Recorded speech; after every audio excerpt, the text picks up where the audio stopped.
welcome again to another exciting time on our channel, That's a Chess. And this is a continuation of the games that I played at the concluded US Masters. It's no longer just concluded. I mean, it's going to 2 weeks now we play this tournament. But like I said in my past videos, I'm going to share all the games that I played. I think I've shared all the way to the fifth round. So today I'm going to be sharing the sixth and seventh round of my games at the US Masters. And yes, so the the sixth yeah. So I'm going to share with us today the sixth and seventh round. In the sixth round, I played it against international master Gulrukhbegim Tokijonova. She's an international master rated 2385. When I checked her peak rating, I mean she's in her mid 20s. When I checked her peak rating was around 2445, and she actually represented the United States of America at the Olympiad in Budapest, where the American female team came third. So she's a big deal. Well, you're gonna find out she's even a bigger deal. So this game was an interesting game. She actually came into the position that I really love to play. I was on the white side of the Kings in the end of attack. And I was really excited with the position because this is the dream position of every KIA players. I got the position I wanted, and of course, started pushing. And well, let's get right into the game and see what happened. So I started with the move knight f3. Knight f6 was played. Sorry, d5 was played. G3. There are several ways you can get into the King's Indian attack. Depending on the openings your opponent play. If you know your opponent is not going to cooperate with you by playing e4, you just play knight f3. Sometimes you can even play g3, which transposes straight into the KIA. So we got a setup that is closer to, well, we got a setup from the French defense. That means the KIA against the French defense. And to me, it's one of the best ways KIA players can really play. They can really make a lot of things happen. So I'm sorry. So let's go. Let's keep going. So bishop g2, e6, castles, c5. All these are normal moves. d3, knight c6. Of course, white always has the bishop g2, the g3, knight f3, castles, d3, knight b d2 is coming, e4 is coming, rook e1 is coming, queen e2 is coming, e5 will come at some point in time, and black is going to try to create some play on the queen side. All right, so knight c6 is played, knight b d2, bishop to e7, e4 strikes in the center immediately. So after the move e4, black plays queen c7, rook to e1. Okay, centralizing the rook, castles, e5. Now the e5 move is a very important move in the King's Indian attack, and I've said this in my past videos. The e5 move pretty much cuts the board into two. So by playing e5, it forces the knight to d7, where black has very few pieces at protecting this king, and white is able to play h4, knight f1, knight h2, knight g4, bishop f4, just throw all the pieces of the king side and try to cause some mayhem. So after the move e5, knight d7, like this position has been played so many times before. Queen to e2, protecting the pawn on e5 because it was attacked 3 times with the queen, the knight. Now the knight is protecting, the queen is protecting, the rook is protecting. b5, immediately you have to start your queen side play. Like I said, this position has been played so many times before. After the move b5, h4. h4 is played because in the KIA it's very important for white to seal the g5 square, and because this bishop is going to find its way on f4 at some point in time, and this is also a very typical setup in the King's Indian attack. Excuse me, let's keep going. So bishop to b7, knight to f1. Of course, the knight is coming to f1, either to h2 g4 or sometimes to e3 g4. So after move knight f1, rook f to c8. Now c3.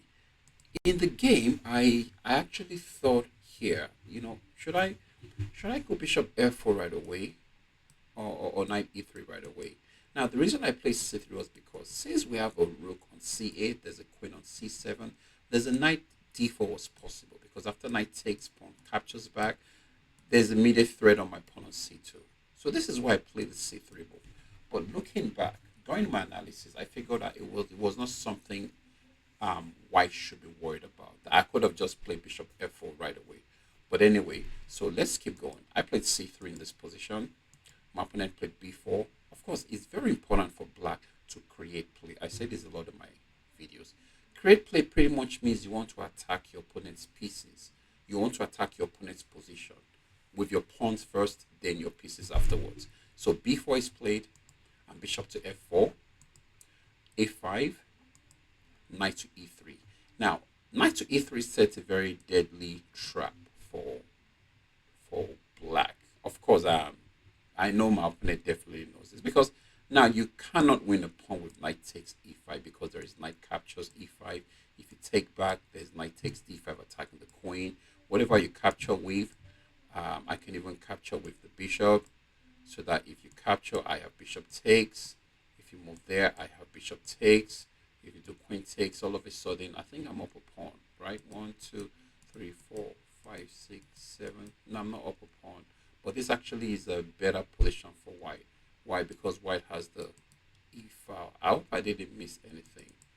I hope I did not miss anything. This position is supposed to be advantage for. Okay, so if knight takes, yeah, this is winning actually. Knight takes e5. And after knight takes e5, sorry, not knight takes d5. d4 just wins a piece. There you go. I knew I must have missed something. So d4 actually wins a piece. So that pawn cannot be captured. So here, after the move knight to e3, now it's very important for black to get away from this pin. If you don't, bad things are going to happen very, very quickly. You know, we're not going to talk about that now. Maybe some other videos. So let us just continue with this. So she played queen to d8.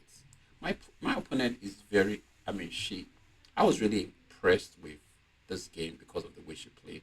She showed so much control, and she was just a better player.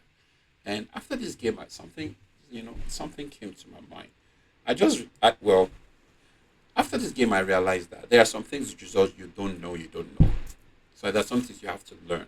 Either you learn those things or you get taught those things. If you don't know those things, you don't know them. So if you meet somebody that knows those things that you don't, they have an edge over you.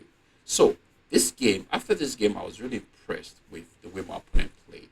And after this game, it really helped me build a lot of confidence. Like, wow, But anyway, let's keep going. So queen d8, moving away from the X-ray attack. I talked about this in some of my videos. Anytime there's an X-ray attack, you really have to do something about it. So queen d8 is played, and knight to g4. White's plan is just to throw all the pieces to the king side. Just throw all the pieces to the king side. Well, just keep throwing. Because black has more pieces on the queen side. Think about it. Black has more pieces on the queen side, right? Than on the king side. And white has more pieces on the king side. So that means anytime you have more pieces on a certain part of the board, you want to play towards that part of the board. So you want to play along that side of the board. So we are doing what we're supposed to do. So knight g4 was played, and bishop to f8. At some point in time in the game, I wasn't really sure of what to do.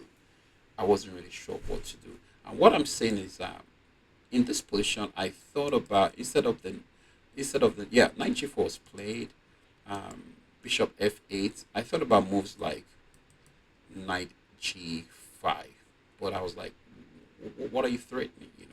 You can't do anything on h7, nothing on f7, nothing on e6. So that would have been just a wasted move.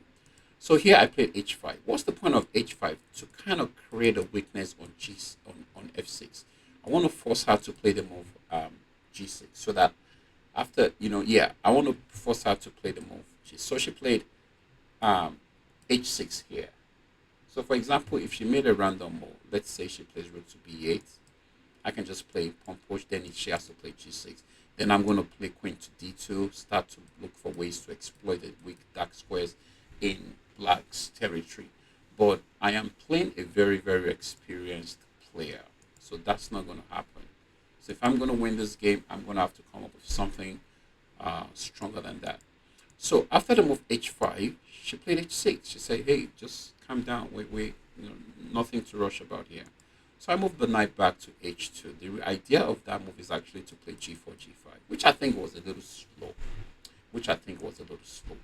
Because during the game, I thought about this move c4. You know, the idea of the c4 is now, the idea of the c4 is to try to block the queen side. For example, after c4, I'm threatening to take on d5. If you take back, e6 is very strong, because if you take queen 6, it's just crush it. The king is right there, the light switches are weak. So c4 is one move I thought in this position, but somehow I don't know how I didn't think deeper or concerning that move, but I didn't make that move. Instead, I said, you know what, I'm just going to leave all the pieces on this queen side. I move my knight to h2 so that I can play g4, g5. But sometimes in game of chess, tempo is such an important thing. You lose one tempo, you pretty much lose the game. So these are things that I learned from this tournament. Of course, I have an idea of these things in the past, but it just pretty much establishes the fact that you don't have all the time in the world to come up with whatever plan you want to. Whatever plan you want to come up with, you have to make sure everything is in place with the way your position, with the way your pieces are set up. So I played knight h2. She played a4. Logical. Just, and I spoke about this also in some of my videos. Attack where you're strongest. Attack where you're strongest. The king doesn't have to be on that side of the board to attack. Just attack where you're strongest, where you have the more pieces, more pawn. So here after the move a4, I played c4 here. The idea is to try to lock up the position so that she doesn't have a lot of possibilities to open up. Because as long as this rook doesn't have any entry, as long as she doesn't have any entry on this part of the board, she would have to go back to the king side to dance with me, because the king side is going to receive a lot of blows from my pieces that are setting up themselves up. So c4 is played. She played knight to a5. And I think I made this move knight d2. What's the point of knight d2? The idea is if she takes on c4, I can take back with my knight and improve the placement of my knight. And if knight takes, pawn takes, I still have the d file. The b file is closed, the a file is closed. So she played knight a5. So she played knight to b6. Now you could see that she is going according to the plans. She has created play on the queen side. She's bringing her pieces to support the play on the queen side. I've tried to create some play on the king side, but I'm not successful yet. But at some point in time, I would have to switch to the king side and do some things. But before that, it was important for me to maintain our play on the queen side. I think this is where I went wrong. I didn't like the move I played here. b3. What's the problem with the move b3? Now, never move a pawn where you are being attacked. Never move a pawn where you are being attacked. Because when you move a pawn where you're being attacked, you're just going to engage your opponent quicker. They're going to get to you quicker. So you're going to lose a tempo. That tempo you lose, your opponent gains that tempo. So don't move a pawn where you're being attacked. So what should I have done in this position? Instead of the move b3, rook a d1 is a possible move. Rook a d1 is a possible move. Knowing fully well you cannot win the pawn on c4, because anytime the d pawn and the knight pawn leaves, there's a rook attacking your queen on the d file, right? Rook a c1 is also a possible move, just protecting the pawn. And for example, rook c1, if captures, I can capture back. If you capture, I can capture back. Anytime you try to open up the position, I'm going to close it. Anytime you try to open up the position, I'm going to do what? Close it. Now that this part of the board is closed, then I can now switch to this part of the board. Of course, right now the rook is no longer useful on the c file because it's a closed file. The rook pretty much switches to the d file, where the knight goes to e4. I mean, now white is just winning. I mean, it won't be far-fetched to say white is winning in this position. But like I said, one thing about chess is chess life. Losing game doesn't mean you're losing. Losing game sometimes can be the most important thing that can happen to you. Lose a game, you gain so much experience and so much. You get so much experience from that just one loss, and that happened to me at this Charlotte U.S. Masters. I lost 3 games in this tournament, and those games were really, they were really big eye openers for me. So I'm really looking forward to my next couple of tournaments. So here I didn't play the move, but instead I made move that I really, really didn't like. I played b3, and sorry, let me go back to yeah. So here I played b3, still trying to keep the position together. But one thing I failed to realize is after the captures, the knight can always go back. The rook can always get into the position, and that became a huge problem for me. This is part of the reasons why I won't say this is why I lost the game, but this is what led to it. Because if the rook doesn't have the opportunity to get into my position, then I'm good. So rook to d1 takes back. Now knight goes to c6, align the rook to come into the position. So knight to f3, rook a6, a3, putting pressure on my pawn on b3. Rook defends the pawn. Knight comes to a5, attacking the pawn on b3. Queen defends the pawn. Rook to d7, centralizing the rook. Okay, there's pressure. There's pressure on this part of the board. You could see she has 1, she has 2, she has 3, she has 4. There's something happening here. Okay, you see what I'm saying? There's something happening here. So after this move, I played bishop to c1, thinking, oh my god, I'm winning an exchange. She probably saw this. I mean, if she didn't see it, our response to it was good. So she pretty much captures back, captures again, captures back, rook c3, queen e2, captures. Now she's got 2 pawns for the piece. Not just 2 pawns, she has 2 connected pawns. 2 connected pawns. So if we look at this position based on the opening strategy, I'm yet to actually make any headways based on my opening strategy. My strategy is to attack on the king side. But she has made some headways on the queen side. She's been able to infiltrate my position with the rook, and now there is a knight, and now there are 2 pawns. But she had to give up a piece for this. Does that make a lot of sense? Yes, it does. Considering my knight on h3 is not really doing much yet, even though it's waiting there to get some things done. So I would say at this point, even though white is a piece up, black has a slight pull. Not a one position for black, but black has a slight pull. But I was actually able to turn this game around and build a better position. But somehow things didn't go my way. Let's keep going. I don't want to reveal too much.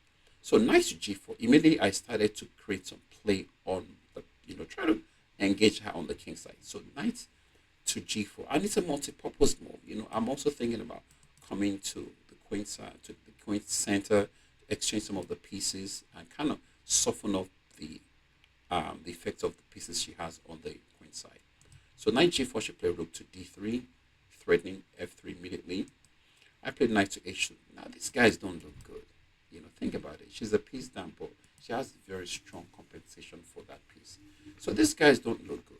But the idea is I'm trying to exchange off as many pieces as possible, because I figured if I can exchange the pieces as possible, I can actually find a way to get my king closer to stop those 2 pawns from advancing. So bishop knight f h2, captures, king captures back, queen check, king h3. Now during the game, I thought for a while before making this king h3. The plan was that to come to g1 but to h3. But somehow I said, I think I like it on h3. And during this game, the computer actually supported the king h3. It said king g1 wasn't such a good move.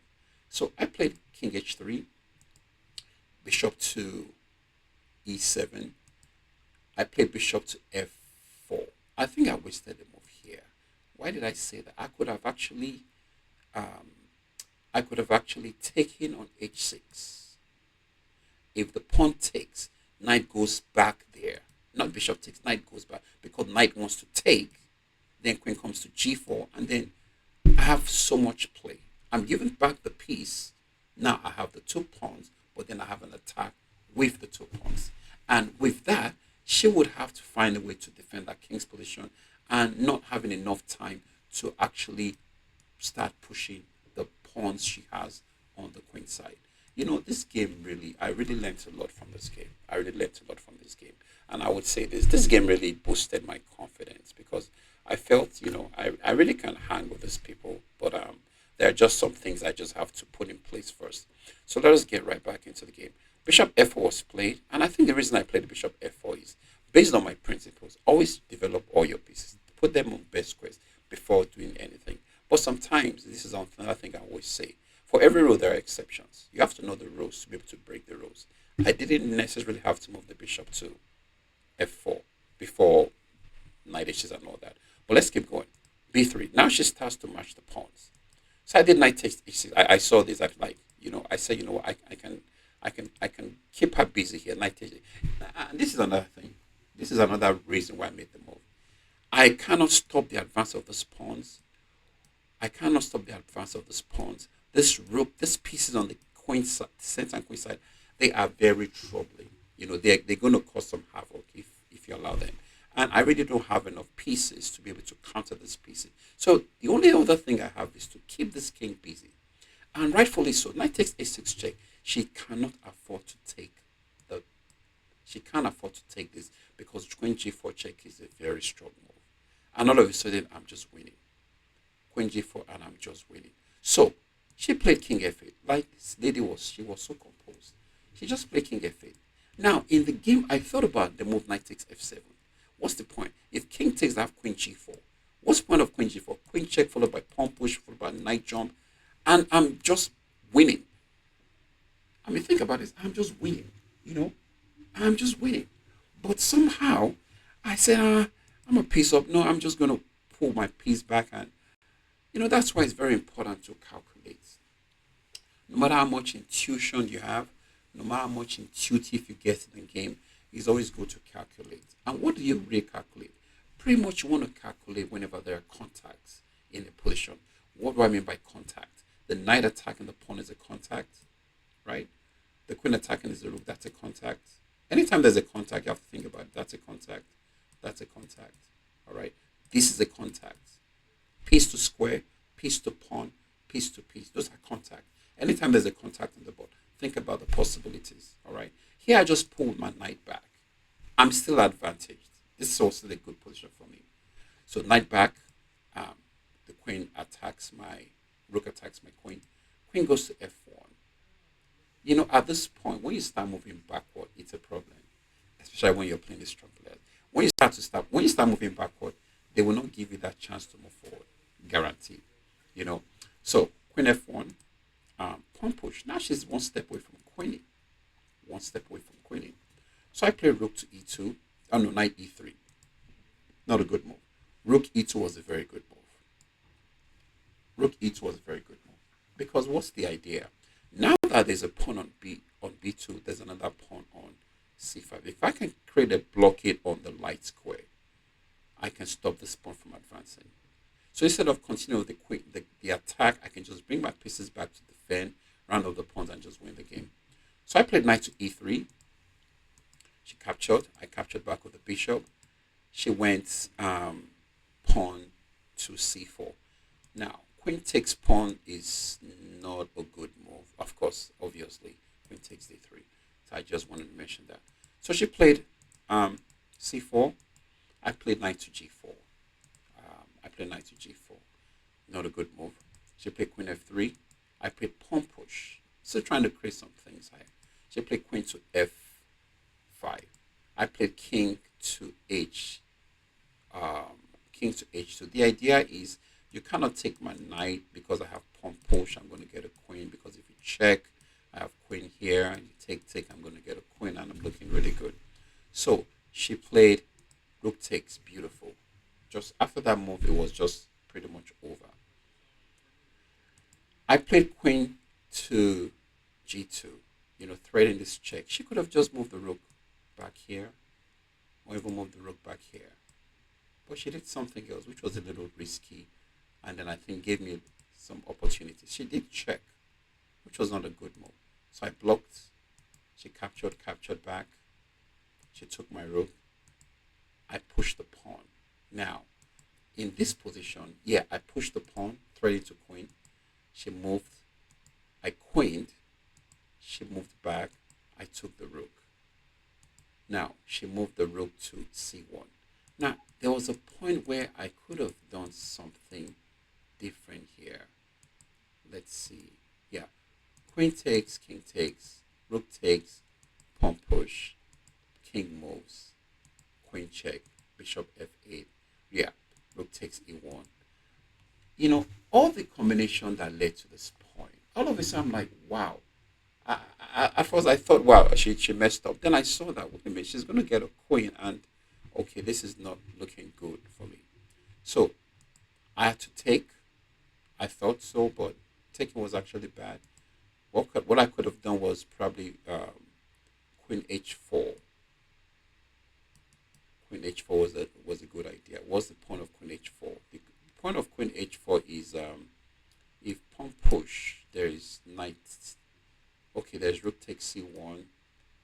For example, if queen h4, if pawn push, there's rook takes c1. Right? If queen takes c1, there's knight to, right? No, that doesn't work. I have to move my king to g2 because I don't want queen check and all that. So I'm in time to stop this pawn because all I have to do is get a blockade on here. So I'm in time to stop that pawn. But I still think white was worse. So this is what happened in the game. Rook moves, take, take. King moves, stopping the queen check, disalign the queen check. She moves the pawn. Queen comes to h7. She plays queen to d2. She's trying to march the pawn all the way. I play queen b1, threatening this check. Trying to get a perpetual check. Of course, she won't let me do that. She checked, moved the king. She brought the bishop out, so the bishop can always block whenever there's a check. I played queen check. She moved the bishop black to block. Knight to e3, attacking the queen, stopping the pawn from moving, and attacking the queen and stopping the pawn from moving. So at this point, I was very, very less optimistic about my chances. Why? Because she has an extra pawn, right? Apart from the fact that she has an extra pawn, she has a bishop. So I'm just struggling here. So she plays queen to c5, threatening to just push the pawn. It's very important I don't let that pawn move. But then guess what happens? She takes the other pawn. I mean, this is just losing. But I kept fighting, I kept fighting, trying to see if I can get something out of this position. But it was not meant to be. She was able to talk the king in the safe square, which she did. And after that, she was about to start moving the pawns to get a queen. Pawn push, king moves, captures, queen moves, stopping the protecting the knight. King moves, queen moves, attacking this, check. Queen comes back to here, protecting the knight. King moves. Now, she wins the. She ends up trading the queens, and after the queen trade, it's just a matter of time. So I'm just going to go through this real quickly, and she was able to win the end game. And after I moved king f3, I pretty much resigned because there's no way for me to stop her from creating the pass pawn. My king cannot be here and there at the same time. All right, so that was my round 6 game. My round 7 game, I played against woman international master Sila Caglar. Yeah, she was rated 22-28, and so I had the black pieces. Like I said, in this tournament, my Sicilian defense was 100%. I won all my games, and my KIA was 100%. I lost all my games, 3 of them actually. So e4, c5, knight c3, e6, knight to f3. This knight c3 can be a little confusing sometimes. When your opponent plays knight c3, you're not so sure what they're trying to do. They could be trying to go for the close Sicilian, which is moves like g3, bishop g2, or go for the Grand Prix f4, stuff like that. So it kind of like messes up with your opening. That's why it's good for you to have an idea of several lines, even not just lines, but several ways to play against this opening. If you're on the Sicilian, on the black side of the Sicilian, you have to be able to switch from one kind of Sicilian to another kind of Sicilian. So here, she plays knight f3. Now with the knight f3, I felt she was just going to play d4 and we'll go to the open Sicilia, but I don't think that's what happened. She played g3. So I played b5, bishop to g2, bishop b7, putting my bishop on a nice diagonal. She played d3. I played knight c6, castles. Now d6. Of course, the reason why I played d6 is I was going to move my knight to f6. I don't want this annoying e5 move. B4, A4. I don't really like that move. I don't know. Of course, B4. So she moves back, knight to F6. Now I can move my knight to F6 without worrying about the E5 push. H3, queen to C7. Now, in this position, I figure, you know what, let us build up the queen side first. I don't know what exactly she's trying to do because the way our pieces are placed, I don't know if she wants to attack on the king side or I really don't know what she's trying to do. I said, well, let me just position my pieces. And one of the reasons why the queen c7 goes is, of course, it's one of the best squares for the queen on Sicilian. I want to make sure my pawn, my bishop is on b7 is defended. I want to make sure I keep an eye on the e5 square. If you're a Sicilian player, these are things that comes to you naturally. These are things you don't even have to think about. You just know your pieces belong to certain squares on the board. So after queen to c7, now when she made this, I said this cannot be right. I mean, not that I'm going to. I said this cannot be right. So I said, okay, she's trying to create some attack on the king side. So I played h6, stopping the pawn from moving further. She played knight g3. I played bishop to e7, getting the rest of my pieces in the game. She played b3. Another move I really don't like. I played g6. Okay, the idea of g6 is to just push twice. Push, put pressure on this guy, force this pawn to move. Because I can always castle long and then start to attack the king side. So she played d4. Now, she really confused me in this game. From trying to play a close position, right? Now she's playing d4, opening up the position. So after d4, takes back. So I played h5. I'm still not so bothered about trying to castle right now. Although the engine said I could have taken here, probably queen takes. I don't want to start grabbing pawns with my king in the center. I don't do that stuff. So I played h5. Just trying to weaken some of our position. So she played g5. I played knight h7, I think. No, knight to d7. I played knight d7. She went to e2. I took on d4. She took back with a knight. And I played e5. Yeah, there is nothing for me to try to castle for right now. So let us look at this position critically. What does white have and what does black have? Now, looking at this position, this bishop is not doing much thanks to the pawn on e4. This bishop is not doing much because I just don't see where this bishop can come and do much. Yeah, you can just get developed head. I don't see. Now, the knight is under attack. The knight has to move. Now, the knight has moved. The knight has moves like knight g3, right? Knight g3 is possible. Or maybe even f4, right? But if you look at my pieces, I actually have a bishop on b7 putting pressure on e4. Bishop is putting pressure here, right? I can always relocate my knights to e6 and then f4, or put pressure on g5, or come to d4. And then I can always bring my rook to c8, try to put pressure on the pawn on c2. In the Sicilian defense, sometimes you don't really have to castle, as long as there are no play in that part of the board. Right now, the center is kind of close, so I don't really have to worry about my king being on e8. So all I can do right here is if I create a lot of pawn play, piece play, I might be getting something out of this position. So in this position, I played h4. The reason I didn't play h4 yet. I get a tempo on this pawn on e4, forcing her to defend. Now I played h4. Now the knight doesn't have the g3 square, right? And I can always put pressure on the g pawn. I pretty much separated this pawn from the others from protecting. I can always put pressure on the g5 pawn with rook h5 and knight e6. So I like my position here. I'm like, okay, I can play this. So she played bishop to e3, develops the last minor piece. Rook to h5, threatening to win a pawn. Queen to d2, stopping me from winning a pawn. a5, protecting my pawn on b4, right? Protecting my pawn on b4, pretty much. Rook to d1, rook a d1. Pressure on the d5, but I don't have to worry about it as long as I have a bishop here. Rook to c8, pressure on the c pawn, right? I have an x-ray attack on the c pawn, so it's something she has to be worried about. She played rook to f2, some x-ray defense on the c pawn, right? Knight e6, I want to win a pawn. I want to win a pawn. And my king is still on the e8 square. So if you ask me, I would say this is an opening gone wrong for my opponent. And if you play an opening and things are going wrong, you have to start looking for ways to make things up so that it's not as bad, you know. So knight to c1, because I was actually threatening not just the pawn on g5, but I'm also threatening queen takes c2. You know, I have two pieces, you know. So knight c1, knight takes g5.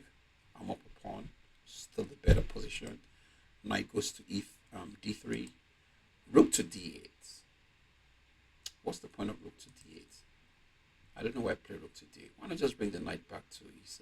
I play rook to d8. Rook to d8. Bishop takes. Bishop takes g5. Rook takes g5. f4. Just rook to g3. I didn't have to take. No, I want to make sure I have a pawn on e5. And now she has to be worried about the pressure on the g2, on the pawn on h3. She plays queen to e2. I play bishop to a6, pinning the knight to the queen. I want to just pretty much immobilize all her pieces so she cannot really move around. So she played f5. I really don't like that move, but this is it. What does she do? She has to try to create some play. I play queen to b6. What's the point of queen b6? Demobilizing the rook. The rook cannot move. The queen cannot move. Okay? She plays king h1, making sure the rook can move. I played queen to e3, trying to create some exchanges. You know, if I can exchange some pieces, I'm up a pawn. I'm in a better position also, not just being up a pawn. I'm doing good. Of course, she can't afford to exchange pieces. She went back, queen f1. Threatening nothing much, really. Because anytime you take on g6, I can always take back, you know. I really don't have to worry about f7 square. So I play rook to c8. Now the idea is to try to put pressure on the d3 square, of course. Control the c file and put pressure on c2. And of course, anytime I can get to c3, switch to the d3 square. So she played rook, attacks my queen. Queen goes to g5, pressure on g2. Take, captures back with the pawn. She played queen to f2. Now I saw that, oh, you know what? I have to be careful. The queen can come here, harass this. Bishop on a6, right? The queen can come the way, harassing this. The queen can come here and start being very peaceful. So I said, what do I do about that? I said, let me play rook c3 first. I mean, the threat is I could just win a pawn, one. I'm not so worried about the queen here because I can always move my bishop back anytime there's a check. So I'm not so worried about that. So she played rook to f4. Now she has pressure on the f file. I'm still better, but not as much. And I have to confess, during this game, I knew I kind of drifted. I was just making some automatic moves, not really thinking deeply. That can cost you. Thank God it didn't really cost me in this game. So I play bishop to c8, threatening to take on h3. King h2, stopping that threat. Bishop to e6. Now I'm pretty much defending every square in my territory. Rightfully so. You gotta make sure you defend everything. She played rook here. Not such a good move. She played really passively. I felt, what could she have done here? Just try to just try to harass me. Maybe queen b6. When she played rook to d2, I played queen b6. Here, I just went for the queen exchange. And here, of course, I was very excited. I'm like, okay, queens are off the board. I can now bring my king to the center of the board and try to improve on my position. So rook to g3, knight attacks my rook. Rook comes back to c6. The reason I came to c6 is because I want to relocate this bishop to f4, where it puts pressure on this guy. So I'm always threatening moves like rook h3. And this is one of the things what we've been doing for the past couple of weeks at the Lamont Riggs Library. We'll be talking about strategy. That means looking for the best squares for your pieces and then just taking them there. Once the pieces get there, something's going to happen. So I play rook to c6, defending the d6 pawn so that the bishop can go to g5 and then f4 eventually. So she played rook f3. Of course, just bishop g5 anyways. Because if she takes, I can always pin that and take back with a pawn, not the bishop. With a pawn. Now she has to worry about that. Meanwhile, my bishop can still roam freely on the board. So rook goes to e2. Rook comes back to c7. I mean, of course, I'm trying to come to the F file and get rid of that rook. So knight goes to F2, bishop to F4. King moves away to G1, rook to C3. Now, it's important for me to exchange as many pieces as possible. Remember, I'm up a pawn now. We're still the better position. If you compare our pieces, the only active pieces she has is pretty much the rooks, even though if you call this active, good luck to you, and the knight. The bishop on G2 is just terrible, thanks to the pawn on H3 and the pawn on E4. But if you look at my pieces, my dark square bishop, my light square bishop, my rooks, they are all really looking good. So it's not surprised that even at this point, it's already a lost position for black. Lost position for white. Nothing much that white can do in this game. I was really surprised at how my opponent played this game. I concerning the last game I played that I lost, I was really expecting a lot, but I didn't get it. So rook takes back, knight attacks the rook, rooks go back to C3, threatening to take the pawn on H3, knight goes to F2, just king move. Now just bring the king to the center of the board. All the pieces are not tied down pretty much. She played knight to G4, king C6, bishop to F1. It makes a lot of sense. She's trying to activate the bishop maybe, but I just think it's a little too late. So king C7, king C5, sorry. Rook to H3, rook to G2. I won the pawn. Now I'm 2 pawns up. Bishop to D3. King goes to D4. Knight goes to F2. Rook G3, exchange more pieces. She captures back with the bishop. The knight moves. Bishop takes G6. Knight B2. And after the move, knight B2, she resigned because, I'm just several pawns up, 2 bishops, not so good pieces she has. So this is how the game 7 went. And I was feeling really good about my tournament because, like I said in my previous videos, the lowest rated player I played in this tournament was at least 200 points higher than I was.